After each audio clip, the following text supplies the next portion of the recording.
On passe maintenant à un théorème qui est conçu pour les fonctions qui sont définies à droite et à gauche d'un point A et qui ont deux expressions différentes. Il a une expression sur à droite de A, il a une expression et à gauche, il a une autre expression.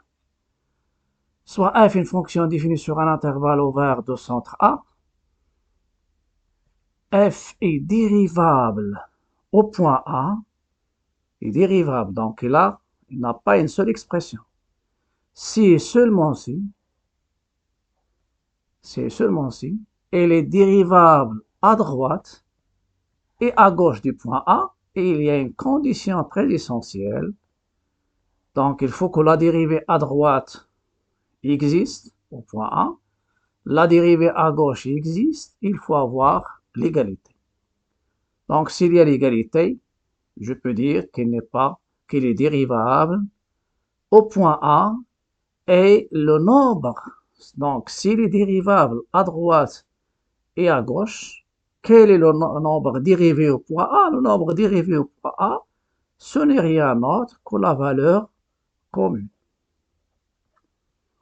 Ça, c'est dans le cas où la fonction est dérivable à droite et dérivable à gauche, et les deux dérivés sont égaux. Les nombres dérivés sont égaux, donc donc le nombre dérivé à droite et à gauche au point A, il est égal au nombre dérivé au point A.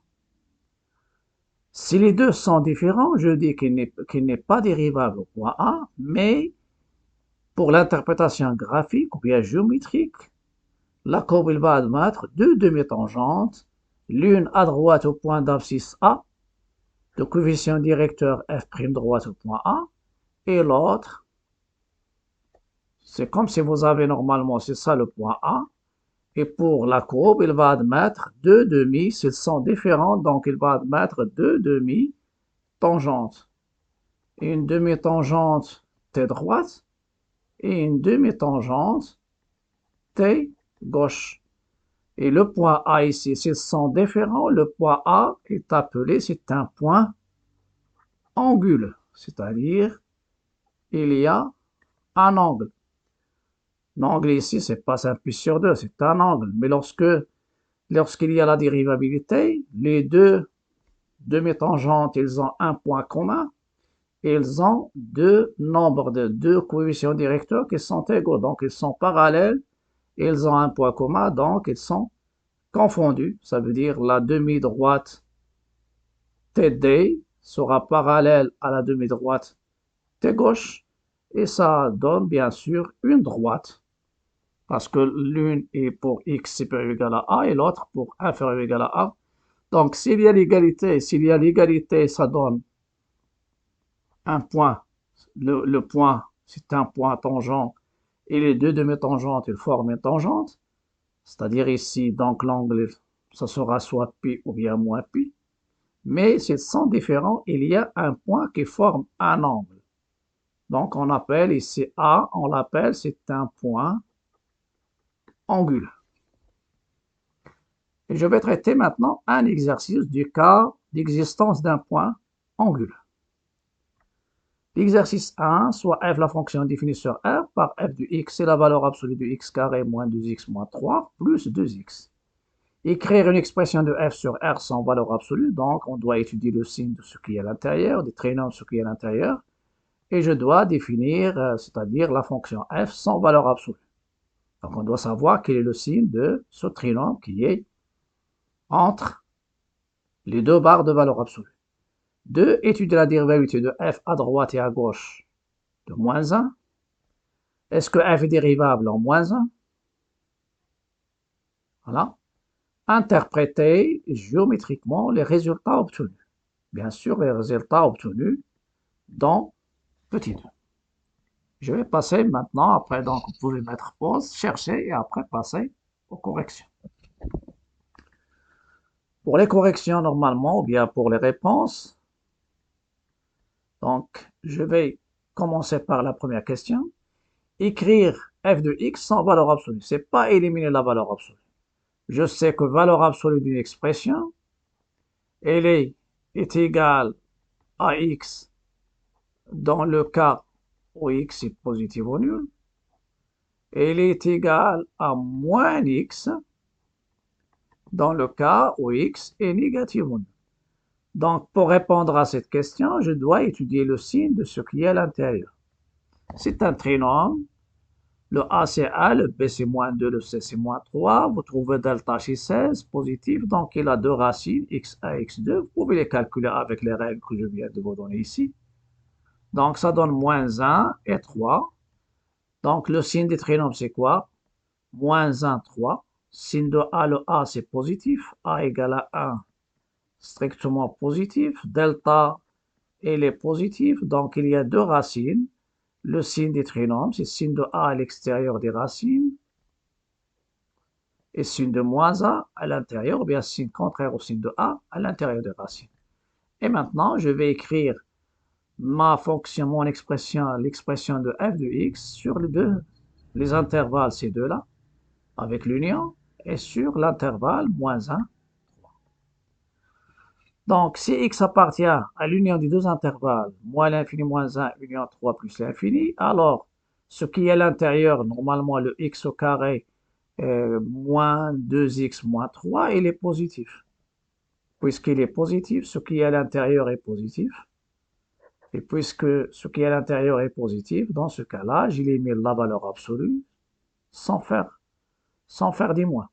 Plus 2x, en simplifiant les moins 2x avec moins 2x, et ça va nous donner x carré moins 3. Sur l'autre intervalle, même, je peux ouvrir ou bien fermer, donc pas de problème ici. Et sur x appartient à moins 1, 3. Ce qui est à l'intérieur, il est négatif, donc j'élimine la valeur absolue et je fais le moins. Donc, je développe, ça me donne moins x carré plus 4x plus 3. Et j'obtiens une fonction définie par morceau. F, il est défini par f de x sur R, bien sûr. C'est x carré moins 3x, c'est x appartient à l'union de ces deux intervalles. Et f de x, c'est moins x carré plus 4x plus 3, c'est x appartient à moins 1, 3. Donc, si je veux étudier la dérivabilité, donc à gauche, lorsque x s'approche de moins 1 à gauche, f de x, je vais la remplacer par x carré moins 3x. Et lorsque x s'approche de 1, par x, ici x inférieur à moins 1, ici x supérieur ou égal à moins 1. Je vais utiliser la deuxième expression.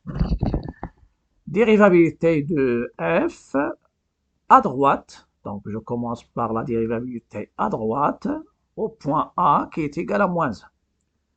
Donc, je calcule la limite du taux d'accroissement f de x moins f de moins 1 sur x moins moins 1, ça donne 1. Je remplace f de moins 1 par moins 2 en calculant soit de la première expression de f avec la valeur absolue ou bien sans valeur absolue.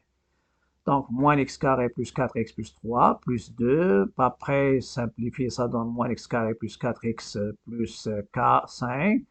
Vous allez obtenir 0 sur 0. Ça, ce sont les caractéristiques de la limite du taux d'accroissement. Il est toujours dans la forme indéterminée 0 sur 0. Je factorise soit par la division euclidienne, ou bien par autre moyen.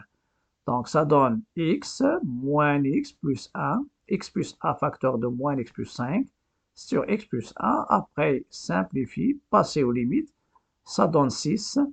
Donc, je dis que f est dérivable à droite au point moins 1 et la dérivée à droite, f' droite moins 1, c'est 6. De la même manière, je vais étudier la dérivabilité à gauche de la même manière. C'est la limite des taux d'accroissement f de x moins f de moins 1 sur x moins moins 1, c'est plus 1. Je remplace f de x par x carré moins 3, plus 2, parce que c'est moins f de moins 1, donc c'est 2. X carré moins 1 sur 1 factorisé, simplifié par x plus a, ça donne une dérivée, un nombre qui est moins 2. Et je stoppe ici, je ne peux pas stopper, je ne sais pas calculer en déduire. Donc f est dérivable à gauche au point moins 1 et f' gauche de moins 1, c'est moins 2. Donc, et après, vous avez, d'après le théorème, la question 3, f' gauche, c'est c'est moins 2, f' droite au point moins 1, ici, s'ils sont différents, donc f est non dérivable ou bien pas dérivable au point moins 1. Mais dans l'interprétation graphique, le point d'abscisse moins 1 et d'ordonnée moins 2, que je l'appelle petit a grand A, ça sera un point anguleux parce qu'il va admettre, la courbe va admettre deux demi-tangentes, une à droite, une à gauche, au point d'abscisse moins 1, point d'abscisse moins 1 et d'ordonnée moins 2, et les deux, l'une est des deux pentes moins 2, ou bien de coefficient directeur moins 2, et l'autre de coefficient directeur 6. Donc, ils n'ont pas le même coefficient directeur. Donc, la courbe, il va admettre un point anguleux qui est le point A de coordonnées moins 1 et moins 2. Interprétation, il y a deux interprétations géométriques. Je vais commencer par la première. CF admet une demi-tangente T droite à droite au point A, car f de moins 1, et les d'équation est T droite, y égale f' droite au point moins 1, facteur de x moins 1, plus f de moins 1, et x supérieur ou égal à moins 1. Essayez de remplacer f droite de moins 1 par 6, développer, et ça vous donne la demi-tangente. Il y a le point tangent CA, si vous voulez tracer, vous avez moins 1. À droite, essayez de prendre par exemple 0. X égale à 0, ça donne y égale à 4, ou bien x égale 0, si tu prends, voilà, il y a 0 qui est moins 1. Après 0, ça donne 4. Donc tu as deux points et tu traces la demi-droite et par flèche d'origine A, ça donne, vous pouvez représenter la demi-tangente à droite, T droite. La même chose, CF admet une demi-tangente T gauche, à gauche au point A, d'équation de la même manière, T gauche, Y égale F' gauche de moins 1 facteur de X plus 1 plus F de moins 1, et X inférieur ou égal à moins 1. Et quelle est cette équation? Remplacer celle-ci par F' gauche, f' gauche de moins 1 qui est moins 2, développer, ça vous donne l'équation y égale à moins 2x moins 4, x inférieur égal à moins 1. Pour s'assurer, remplacer x par moins 1 ici, ça donne 2. 2 moins 4, c'est moins 2. Donc c'est bien. Et dans la première aussi, si tu remplaces x par, ici, pardon, x supérieur ou égal à moins 1. Parce que c'est l'abscisse du point tangent. Si tu remplaces x par, c'est pas moins 2, mais c'est moins 1. Voilà. Moins 1. X par moins 1, ça donne moins 6 plus 4, c'est moins 2. Voilà. C'est le point tangent. Si on a intérêt à tracer, je trace le point A, je trace la demi-tangente avec le point tangent et un autre point. Et j'ai déjà dit, à droite, tu peux prendre x égale 0 et ça te donne le deuxième point. À gauche, vous avez x inférieur ou égal à moins 1, donc tu peux prendre moins 2. Si tu prends ici moins 2, ça va te donner moins 2 fois 2, c'est... Donc, je fais un peu pour le traçage. Donc, pour t gauche, vous avez x, y. Il y a le point tangent, c'est moins 1. Il y a moins 1, c'est moins 2. Et tu prends ici moins 2. Ça te donne 0. Et les deux points, ça va te servir au traçage de la demi-tangente à gauche. Pour la demi-tangente, ça c'est pour le traçage. C'est uniquement, c'est ajouté ici. Ici, vous avez moins 1. Ici, 0. Moins 1, ça donne moins 2. Pour le 0, ça te donne 4 et ça te donne 2 points. Et tu fais le traçage. Donc, ça sera tout pour cette vidéo. Parce que étudier une fonction, ça passe par l'étude de la dérivabilité au point important de la courbe, l'interprétation géométrique, les points importants de la fonction, ce sont des points importants de la courbe. Et après, l'étude, bien sûr, nous reste à parler du cas où la limite du taux d'accroissement, ça donne l'infini. La fonction ne sera pas dérivable, à droite ou bien à gauche, au point où on étudie la dérivabilité, mais la courbe, il va admettre des demi-tangentes verticales. Et n'oubliez pas que le cas où la dérivée soit à droite, soit à gauche, soit au point A, c'est les nuls. La pente est nulle. Les droites qui ont une pente nulle, ce sont les droites parallèles à l'axe des abscisses. On dit dans ce cas-là que la courbe il admet une tangente ou bien une demi-tangente horizontale. Donc, les tangentes, il y a l'oblique, il y a l'horizontale et il y a le cas de vertical.